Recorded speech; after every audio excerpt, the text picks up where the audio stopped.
How to manage the suffering in the world? Well, fortunately, it's not actually our job to do that,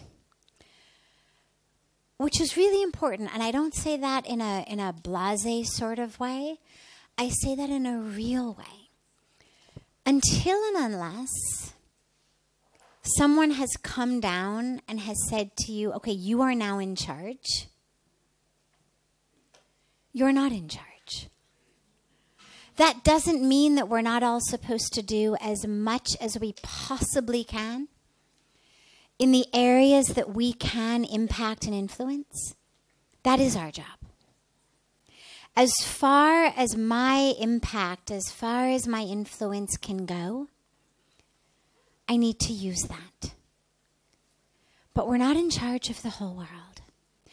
And it feels like that sometimes. Sometimes you turn on the news, you turn on the internet, you open a paper, and it hits us as though really I've got to figure out what to do. How can I get up and move through my world when the world is in this situation? But really the truth is that not only can none of us actually manage the whole world, but the sense of overwhelm that comes from trying to take on the whole world renders you much less able to be impactful or effective in the part that you actually do have the ability to impact. We can't manage the whole world. What we have to manage is ourselves. And actually, ironically, if everyone simply managed themselves, the world wouldn't need our managing. It's lack of people taking responsibility for themselves. It's lack of people managing themselves that requires us to manage the whole world. And I don't mean the people who are in trouble. I don't mean the homeless people. I don't mean the poor people. I mean the people who are making decisions, including, amazingly, us, in, sure, somewhat more subtle ways than government officials may be making decisions. But we also make decisions every day. What we eat, what we buy, what we wear, how we live, that have ripple effects on everything on the planet. That have ripple effects on hunger, ripple effects on thirst, ripple effects on the deforestation of the Amazon, ripple effects on global warming. So if everyone actually managed themselves, there wouldn't be anything to manage. But given where we currently are, I think the key is a couple of fold. Number one, recognizing that you cannot possibly fix everything, but not letting that make you feel dejected or depressed.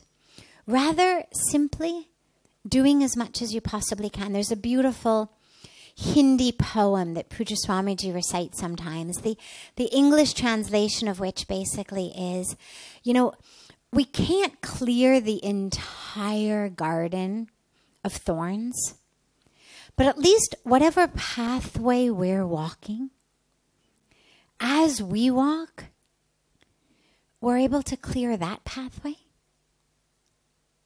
So it's not, well, either it's got to be everything or it's nothing. Either I'm going to have a magic wand to fix the world, or I'm just going to sit here on my couch and get drunk, or, just read novels or watch TV or check out in some way from the world.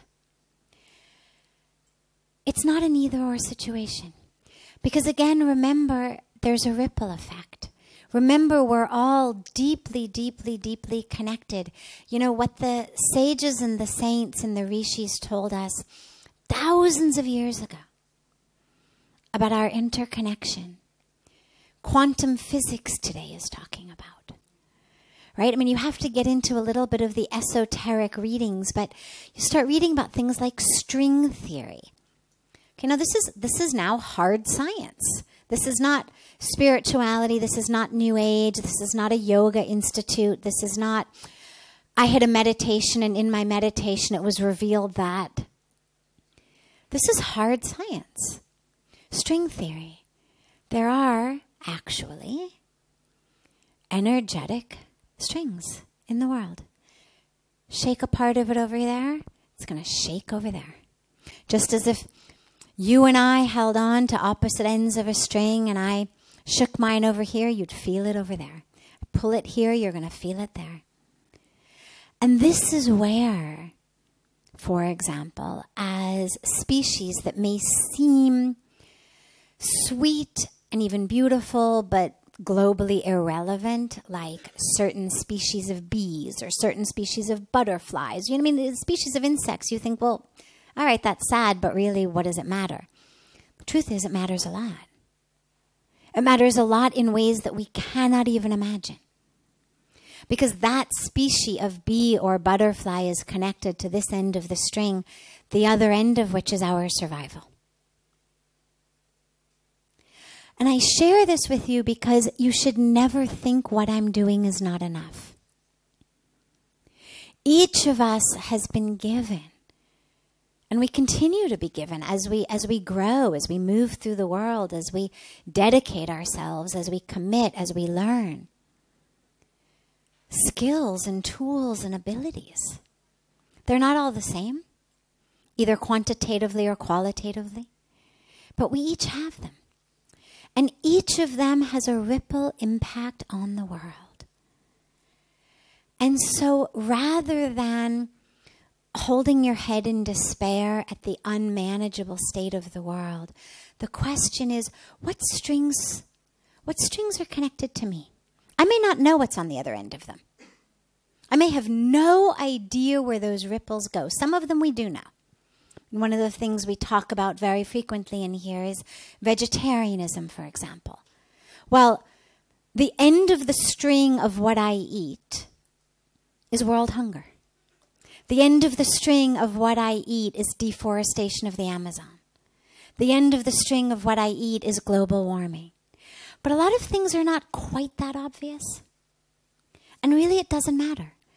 All that matters is I'm doing my part on this end of the string. And the other aspect of it is to stay involved, but to stay involved in a way that is peaceful. Your upset, your aggression, your frustration, excuse me, your awareness that this is unmanageable doesn't actually help anybody. When you're grounded and you're peaceful, that's when you're able to not only spread peace, which of course is great, but it's actually when you're able to connect with what the universe needs. If anybody's ever tried to think really well when you're stressed out or upset or overwhelmed, this is the time we can't even remember where we put down our keys, let alone figure out what to do about poverty or climate change or women's rights. I mean, I don't know where I left my car in the parking lot. So what kind of an agent of positive change am I possibly going to be able to be in the world when I'm so flustered that I don't even know where I am? And that's the reason that we need to stay grounded and that we need to stay peaceful. Because actually then we can be positive agents. I remember I'd been here, I don't know, less than a year, and Pujya Swamiji took me to see a group of schools that were in a slum area outside of Delhi. And it was horrendous. I mean, I had seen movies, but it's very different to see something in a movie and to see it in real life. And I've always been deeply committed to children. I was doing pediatric neuropsychology. My goal was to help children who were suffering. And we spent the day visiting 10 different schools that were just the most abysmal of the abysmal. They were shacks. I mean, they weren't even schools. They were schools in that there was a teacher and there were kids. But beyond that, there were, some plywood sheets maybe. Maybe there was some fabric. Maybe there was some tin. Maybe there was, someone's old sari. There was never electricity. There were never actual floors or roofs. And we had been called there because the people who were running these 10 schools didn't even have the money to keep them going at the standard they were. They didn't even have the money to give the teachers anymore. And so they had come to Pujya Swamiji to see whether he'd be prepared to adopt these schools and maybe even, by his grace, better them. So he took me and we went to see them. And in the evening, and I held it together all day, just literally sort of digging my fingernails into my hand and biting my tongue and clenching my jaw. And we got back to our Delhi ashram, and it's dinner time. And I'm sobbing. I mean, hysterically. Like, I can't breathe. I'm sobbing. And I say, I can't eat dinner. How can I possibly eat dinner? I mean, these kids, my God, they don't have any dinner. How can I possibly eat dinner? This is so horrible. And Pujya Swamiji looks at me and he says, are your tears helping them? And you have to know him to understand that this is not sarcasm. This is not rudeness.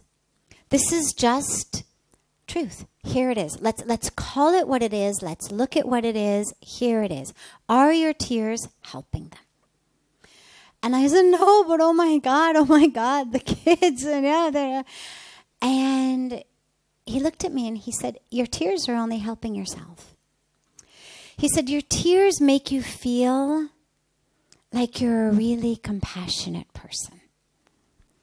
Your tears are, make you feel like, here you are crying for these kids and you're so connected to these kids and aren't you so sensitive and, all of these things.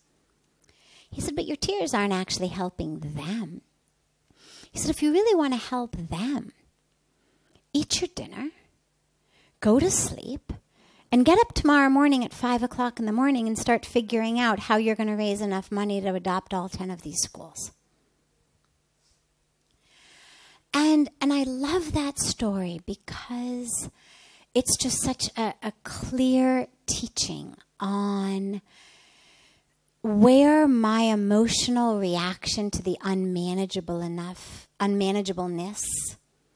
ends, and my stepping into being an agent in whatever way it may be of change begins. And for a lot of us, that which is going on feels so big and so overwhelming and so unmanageable, which is really why if you need to start taking news in doses, small doses, do it. That's not cutting yourself off from the world.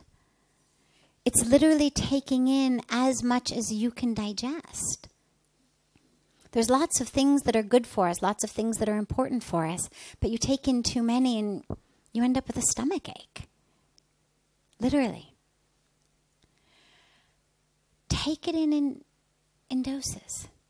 And particularly take in that which maybe in some way you can impact. Maybe in some way your string is connected to it.